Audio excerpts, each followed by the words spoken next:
So previously on Drink Tales, we looked at Anteel Coconut Lime Blanco Tequila. So in part 2 of this, we're going to be making a cocktail. And I see you're already starting off Yes. with lime. Do you know what you're gonna do? It's gonna be out there, so you guys better have an open mind and Be perceptive of things, because I may not go where you think I'm gonna go with this. Open mind usually means you're gonna do some weird stuff. So I wanted to pull out the coconut and lime flavors with this, so of course we're gonna add lime juice to this mixture. I'm thinking a full ounce of lime juice will do. Also, I'm kind of making this for 2, since we have 2 glasses here. So the measurements I'm giving out right now are gonna be for 2, but in the description I'm gonna tell you to do these measurements for 1 cocktail. And maybe some minor changes, it depends on what happens. And continuing with that trend of pulling out the flavors from this, I'm gonna use Coco Lopez. Okay. So already people are thinking, is he gonna do like a pina colada or something? Yeah, and I'm like, no, I'm not. No, sir, I am not. So guys, just like a pro tip for when you're working with Coco Lopez, you're going to want to store this in a place where, in other words, like not in a cold place when it's not open. like a cool job. Yeah. And also this stuff like changes like depending on usually what can you get. So like for example, like I have this thickness right here. That came straight from the store. Yeah, but sometimes it's a little more liquidy. For our purposes, you would want it to be liquidy. We didn't get that. We kind of got like a goo. And you're gonna also want to measure an ounce of this stuff. I'm using a bar spoon of this that kind of looks like this. This is as close to an ounce that I think I'm gonna get as accurate. When you guys do this, I suggest that you warm up your Coco Lopez. Is this the first time you've gotten Coco Lopez like that? No, every time I've opened up Coco Lopez, it always comes out different. Either it comes out like this, it comes out a little bit more oily and liquidy. It comes out as an in-between, like on top and on bottom. So like you just never know. So that's not an indication of maybe like it's expired. Nah, it's just an indication of what environment it was probably in before you purchase it, and more than likely what you're gonna need to do with it depending on the circumstances of how you want to use this stuff. How will you know? You don't.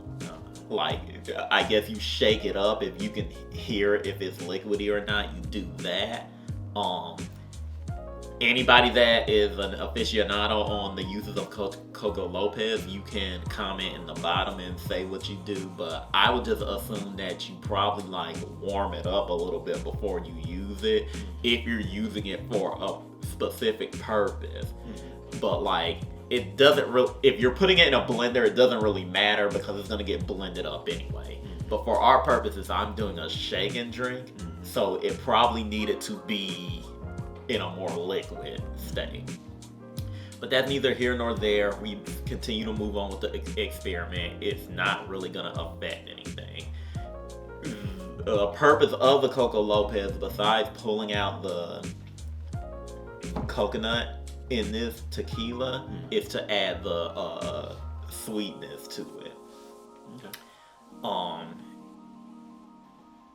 It's gonna be helped along a little with our secret random ingredient, which is gonna be Campari.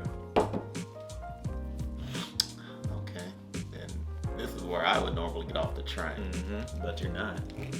Because these tickets don't have refunds. 1 ounce will do you. But of course, like I said, I'm making this for 2. So, okay, now for our signature ingredient, which will be the Anteel.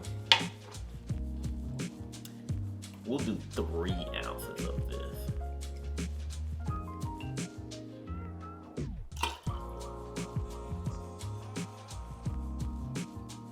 Of course, when you pour it down for 1, it's going to be about 1.5 ounces.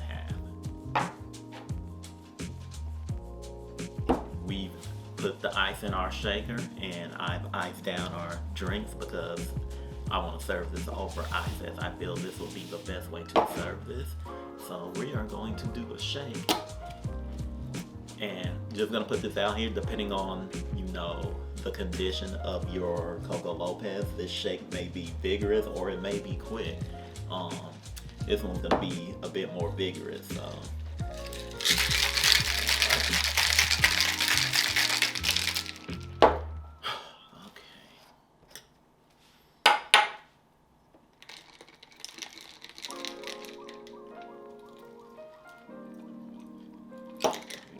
Creamy.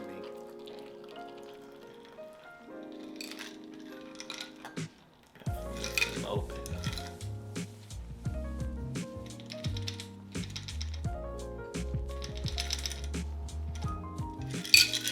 Okay. Suggestions for garnish in the future. Slice of lime. I know there's lime juice in it, but I say go slice of lime. I see you're leaning a bit tropical with this. Take a look at that. I don't know if y'all can see that, but okay. Smells okay. Let's see what we got.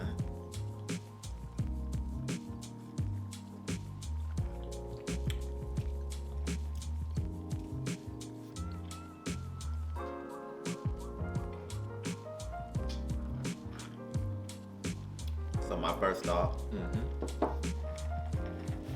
and I don't know, you can take this opinion or leave it.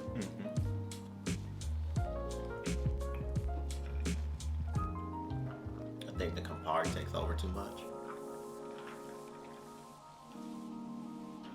To be fair,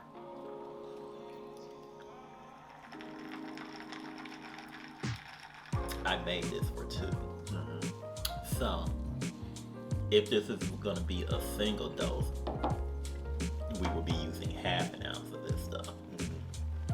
But I will say this as well. I don't think the bittering flavor wrecks the drink for me. I think it adds a bit of a balance that was needed from the tequila and the sweetness.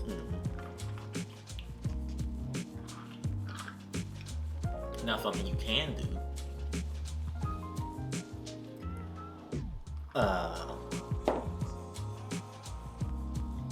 you can maybe up the Coco Lopez. That's what I was thinking. Just a 1/2 ounce or so. Cause my second thought was the Coco Lopez is trying to fight it. It ain't strong enough though. Because what you want to avoid is making this too sweet that you can't taste anything. I would also argue this may work even better as a frozen drink. What do you name this drink? Do you have an idea? I don't. But on a sidebar, after tasting the Coco Lopez alone, I definitely doubled down on using a pineapple frond or a slice of pineapple or both as a garnish.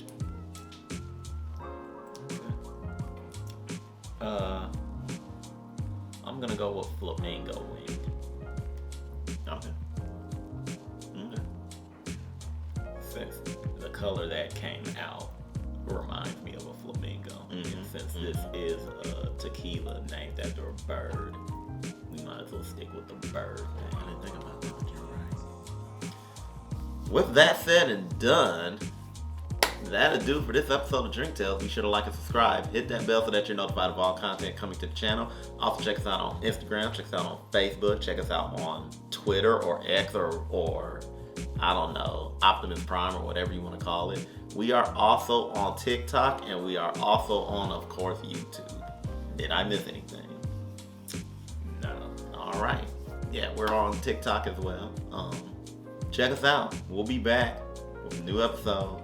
Probably not next week, but we'll be back. We got some ideas. We got some stuff cooking in the can. So until next time, everybody, peace.